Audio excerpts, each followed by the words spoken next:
ubundi buri gikorwa cyose ubashije kuba watera intambwe ugiye kuba wagikora, iyo nta bwenge ubashije kuba washyiramo kibasha kuba cyakugaruka. Kandi niba ugiye kuba wakora business ndende cyangwa se ugiye gukora deal nini irimo amafaranga uzabasha kuba wakuramo inyungu, wakagombye kuba wayikorana n'abizerwa cyangwa se n'abantu wizeye cyane ko batazabasha kuba bakuvamo. Twasize uyu mukobwa Divine ibyo nabashije kuba yamubwira ati ese ko nkufitiye ikiraka cyo kuba wakora design project wagishobora. Umukobwa niko kuba yambwira ati yego rwose, ndetse umukobwa nta kindi yabashije kuba yakora we kubwo kuba yashakamo inyungu nyinshi cyangwa se yashikishakira amafaranga menshi mu byo agiye kuba yakora, yahise aza kuba yagura ibyo abandi babashije kuba bakora. Ndetse ahangaha we n'uwo ari kumugurisha barumvikanye, ndetse mwibuka ahangaha yari afite timu iri kuba yakurikirana iby'imideri bari bagiye kubasha kuba ibakora. Kumbe guhindukira bose ahangaha bari biza niko gutangira kuba yakiyegereza telefone yiwe, atangira kuba yabwira umwe bari kubasha kuba bagira ibyo bagura, mubwira ati nizere ko njye nawe gahunda twabashije kuba twahana wayumvise neza, ati kandi nizere ko utazabasha kuba wamvamo cyangwa se watekereza kuba wampemukiwe. Twigarukire kuri Denise wacu, ndetse murabizi uyu nguyu we ni umunyamahoro masa, ntaba ashaka kuba yagira business z'undi muntu abasha kuba yakinjiramo. Ikumba kiri aho ngaho yatangiye kuba yakakira ubutumwa kuri telefone bumubwira ati ese kampani yanyu mutangiye kuba mwagira ute cyangwa se mwakina ku buryo inaba design babashije kuba mufite bo kuba bagira imideri bakora cyangwa se bashoboye kuba ba designinga ama project yabo ku buryo mugeze ku rwego rwo kuba mwajya kugura ama design rwose. Ati muri kuba mwasebye amateste wa ati cyangwa amawusesito wa muri kuba mwayisebya. Denise niko kuba yareba ahangaha arangije atangira kuba yatangara avuga ati ibi ngibi se byabasha kuba ibyashoboka bite. Ati hari new project dufite muri kampani yacu, ati nkaba ntarabimenya. Mwibuke ibi ngibi byose ari kuba yakirengagiza, yibagiwe yuko ejo umukobwa wacu Divine yari kuba yababwira ati namaze kuba natsindira project yo kuba nakora imideri rwose, ati nkazabasha kuba nayimurika. Kumbe message zose barazimuhaye, ndetse bamubwira ko Divine ari kuba yahayaringa cyangwa se yajya kugura imideri aho kugira ngo abashe kuba yayikorera bivuye mu bwenge bwiwe. Barakwereka Divine ahangaha yari ari kuba yakisetsa avuga ati gahunda zose ziri kuba izajya mu buryo ibintu byose biri kuba ibyajya mu buryo nshaka. Ntiyarazi ko bamaze kuba bamumenya. Kumbe barakwerekana wa muhehesi wacu Madiba yari aho ngaho, ndetse nawe hari ibintu bibashe kuba byamuhoza. Denise niko kuba yavuga ati eka mbanze nagira ikiganiro inganira n'uyu mukobwa Divine rwose. Divine yaje ahangaha avuga ati gahunda zanjye zose ati ziri kugenda uko nazishakaga rwose, ati nta mpamvu yo kuba nakiheba cyangwa se nta mpamvu yo kuba inahangayika. Kumba kiri muri ayo ngayo Denise niko kuba yamwinjirana amubwira ati gute watinyuka kuba watangira kuba wakina imikino imeze gutya kuri kampani ndende imeze nk'uku nguku. Ati ubundi siniyumvisha ukuntu baba baraguhaye akazi muri iyi kampani ingana gutya, ati kandi mbabona nta bumenyi ufite bwo kuba wakora design n'imwe. Divine niko gutangira kuba yamubwira ati se uheraho uvuga gutyo cyangwa se ushingira kuki.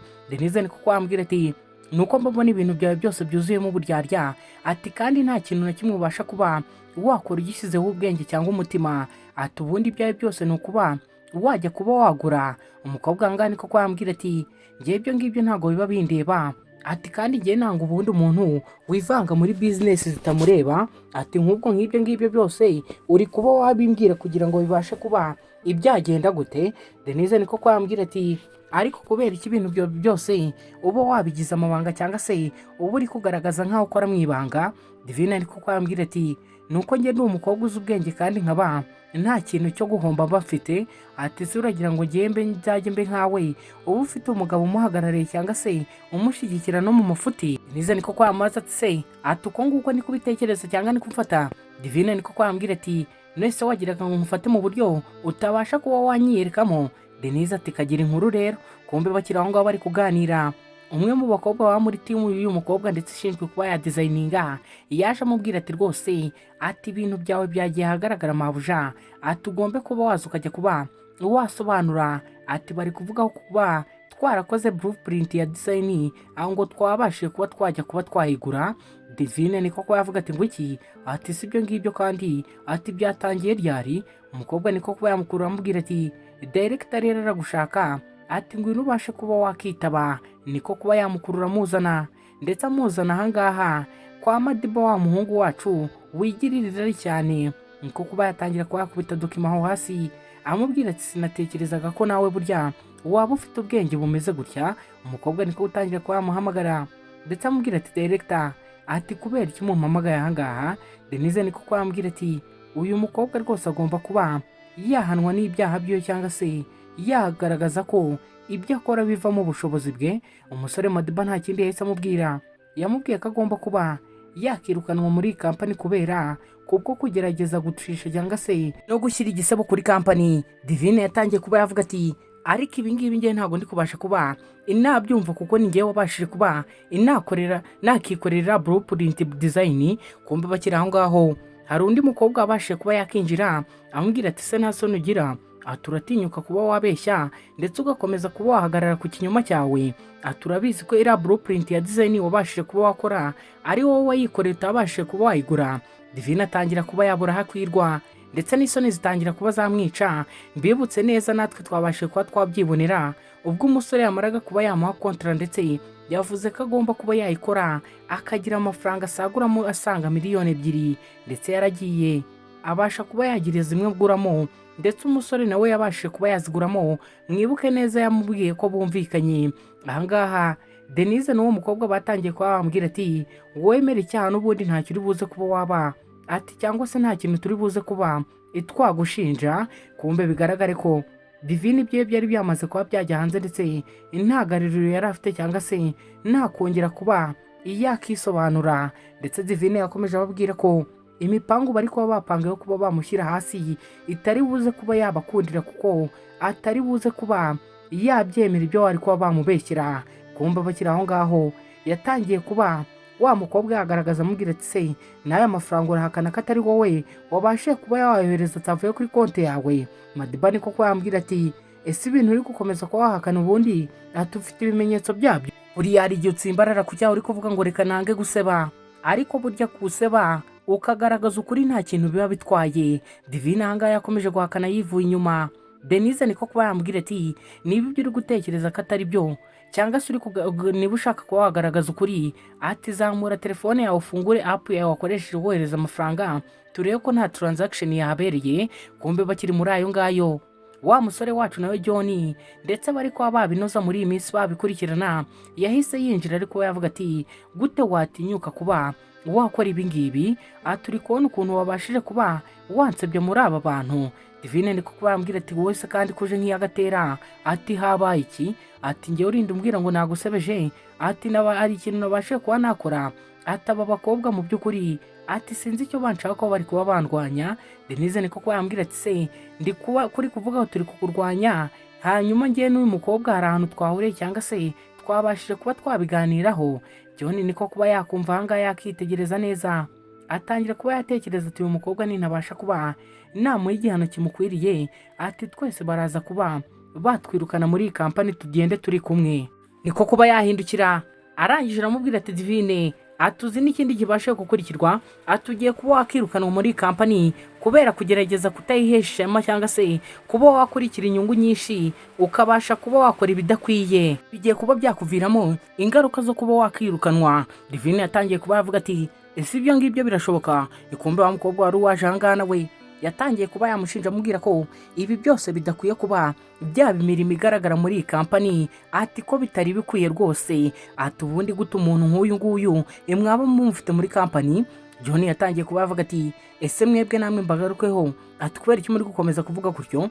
Denise niko kuba yabwira ati muribuka ko n'ubwa mbere yabashije kuba yakiba design yanjye. Divine yatangiye kuba yababwira ati muri kuba mwandwanya, ariko ndabizi neza muraza kurangira cyangwa se biraza kuba byarangira n'ubundi mubashe kuba mwatsindwa. Ese mwe muri kubona iyi nkuru yacu muri kubona ari nduri mu makosa muri aba bakobwa? Ese Divine sari mu makosa karuka atari kubasha kuba yayemera? Mbibutsa ko mwadukandira kuri subscribe ndetse no kuba mwadukorera share ku bantu banyu, ndetse mujye no muri comment mubashe kuba mwatubwira ukuntu muri kwa mwabura inkuru yacu, ndetse mwibuke no kuba imwadukandira kuri like kuko ni ingenzi cyane. Ahangaha umusore John yakomeje kubitekerezaho ndetse n'aba ngaba bakomeza bamwitegereza, niko gutangira kuba yababwira ati ese ubundi mwebwe kubera iki muri kwa mwakifatanya mukabasha kuba mwarwanya uyu mukobwa.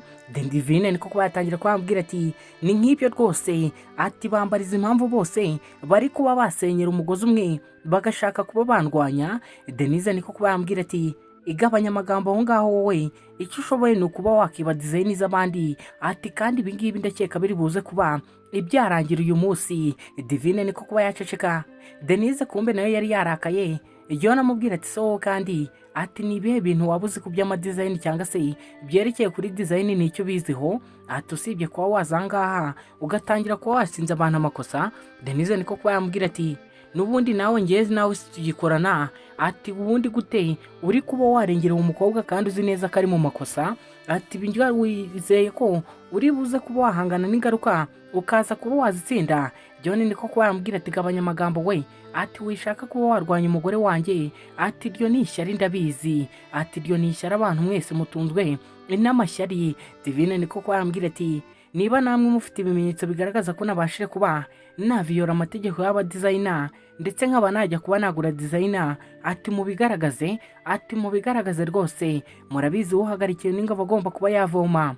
Ahangaha umukobwa Divine yatangiye kuba yakishongora, wa mukobwa wari uri kuba yamushinja yafatanya na Denise niko kuba yambwira ati ariko ndi kubona icyaha rwose wakomeje kuba wagisimbararaho, ati ubundi ni iki kiri kuba cyatuma wiyumva cyangwa se witwara muri ubwo buryo, ati urumva biri buze kuba byakurangirira amahoro.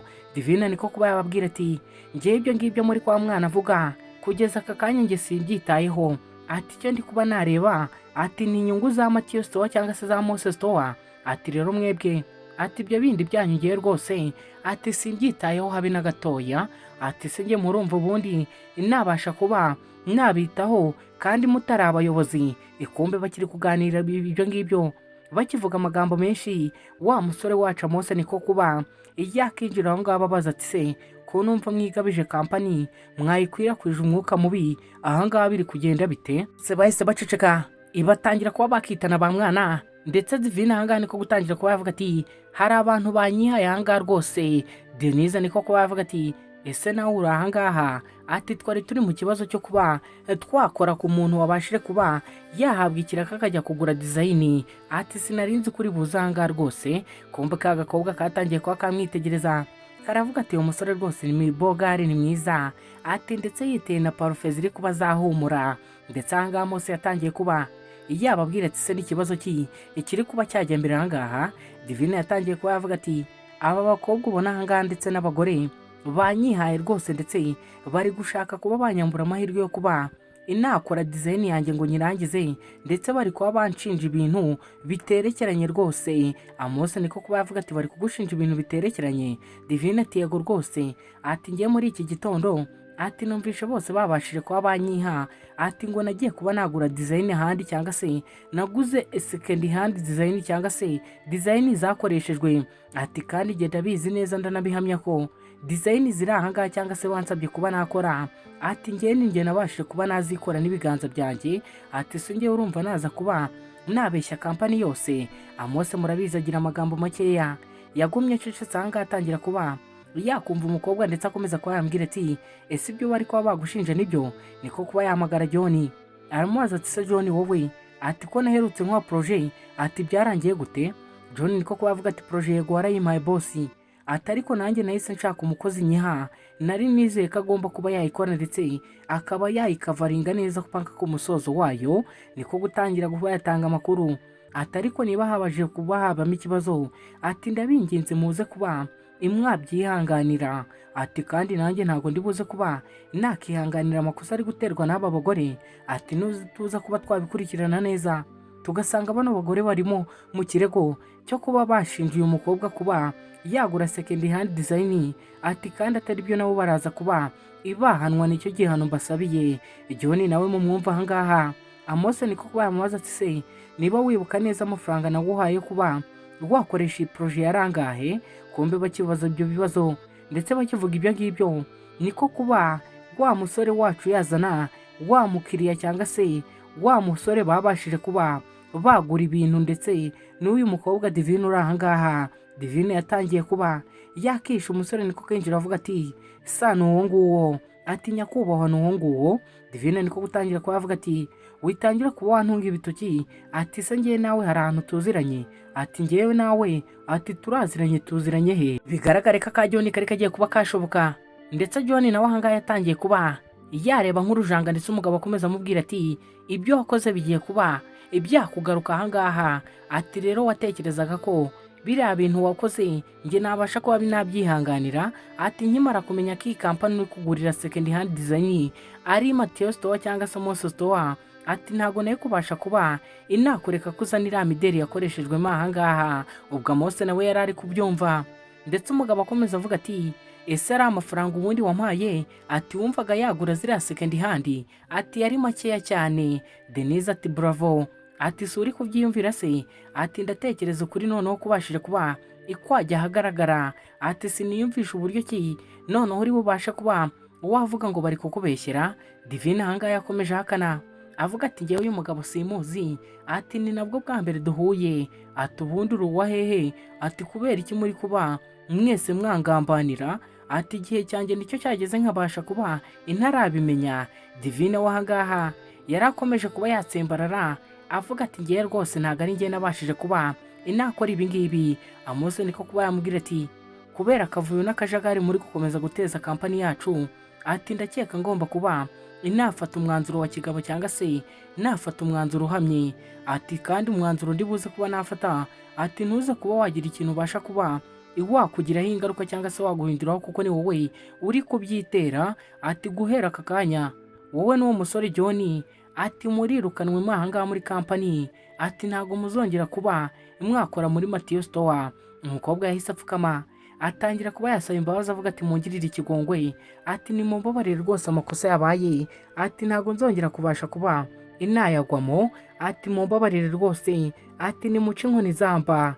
Mbibutse yari yanze kwemera kare, ndetse yabyemera kare ntibyari kubasha kuba ibyageze ahangaha. Ubwo John yari asigaye agihagaze, umusore niko gutangira kuba yamubwira ati bwa mbere wabashije kuba wampombye amafaranga ageze muri miliyoni 5, ati none n'ubu ngubu ati urumva ushaka kongera kuba wampombye ziriya miliyoni 300. John niko kuba yatakamba nawe avuga ati boss mbabarire habayeho kutamenya, ati habashije kuba hazamo ikimenyane. Mbibutse iyo hajemo mu kazi ntago uba ugomba kuzanamo iby'amasano, niba ubona uwo ugiye guhagaze utagashobora kareka gahunda ugashoboye basakora ibintu bizima. John ahangaha nawe yatangiye kuba yakisobanura avuga ati ariko mumpaye andi mahirwe inabasha kuba nabihindura, ndetse nkabasha kuba nabiha umurongo ibintu muri kuba imwansaba, ati ariko ndabinginze ntimubashe kuba imwanyirukana kuri iyi nshuro. Nawe niko kuba yapfukama hasi, ndetse batangira gusaba imbabazi. Mwibuke we n'uyu mukobwa ni umuryango umwe. Umusore niko kuba yababwira ati ndatekereza mutakiri ingenzi muri iyi kampani yacu, ati mugomba kuba mwasohoka ahangaha, umwanzuro niba ufashwe ubufashwe. Ndetse umusore ahangaha yari amaze kuba yabatsembera, amaze kuba yabakatira ababwira ati amakosa yanyu rwose ngewe, ati ndayarambiwe ndayahaze, ati sinkishaka kuba nabumva rwose, ati kuko murandambiye muhora munteza amakosa n'akajagari muri ngewe. Umukobwa niko kuba yahaguruka, ndetse ari kuba yarira cyane avuga ati rwose ibi bibazo nisanzemo, ati nibiki. Niko kuba babasohora aho ngaho, ndetse na wa mugabo wari wabashije kuba yabasugurisha second hand nawe arasohoka agenda ashimira. Ndetse agakobwa kacu katangiye kuba kabwira uyu mukobwa uri ahangaha ati ndatekereza rwose ufite umugabo mwiza ndetse ukwitaho, ati urumva perfume yambaye cyangwa se yiteye ukuntu iri kuba iyahumura, ati umugabo wawe rwose ibintu bijyanye no kuba yamurika imidera bibamo cyane, ati ngende kumva nanamwikundiye, ati se wampayemo agapasi nubwo twabasha kuba twararana ijoro rimwe. Namwe munyumvira umukobwa wari uri ahangaha, ndetse yakomezaga abwira Denise ati uri umunyamahirwe rwose kuba ufite umugabo nk'uyu nguyu iruhande rwawe, ati nanjye yabaye nari mfite umugabo nk'uyu, ati ntiyari kubasha kuba yazancika. Mwibuke Denise ari kubwira ahangaha we ibyo ngibyo ntacyo bimubwiye. Niko kuba agakobwa kababwira ati nyakubahwa ngiye kabasha kuba inava ahangaha ngende, ati akazi kari kanzanye kararangiye. Umusore niko kuba yambwira ati urakoze kubw'ubufasha bwawe bwose, ati ntago twari kubasha kuba twamenya utwihishemo hagati yacu. Umusore niko kuba yabwira Madiba ati nawe ushobora kuba wagenda atukansiga ndi kumwe n'umugore ahangahe nyine tukaba twaganira. Denise yasigaye ahangaha amasoni yamwishe ndetse yari ari gutekereza ku magambo agakobwa gabashije kuba kamubwira. Umusore yatangiye kuba yambwira ati se wowe uri guseka iki gufite amasoni? Denise niko kuba yambwira ati sheri aterega barambwiye ngo uri bogari ndetse ngo wisize parufe cyane ngo uri guhumura. Ati se kubera iki wiba usize parufe nyinshi? Ati cyangwa wayiteye ugiye kuba brand ambassador w'uruganda rwa perfume? Ese murakeka iby'uyu mukobwa wacu Denise n'uyu musore Amose bizarangira gute? Ese bizarangira Amose yegukanye umutima w'uyu mukobwa Denise, ko Denise ari gukomeza kuba yamutsembera ndetse agakomeza kumwereka ko batari kumwe? Icyo usabwa ni ukudukorera subscribe tuzacikwe na episode izakurikira iyi ngiyi, ndetse ujye no muri comment tubwire ko uri kumva inkuru yacu, ndetse ntibagirwe kuba wakanda kuri like no kuba wadukorera share kugira n'abandi bibonera inkuru nk'izi ngizi z'inkoramutima. Tuzasubire mu yindi episode.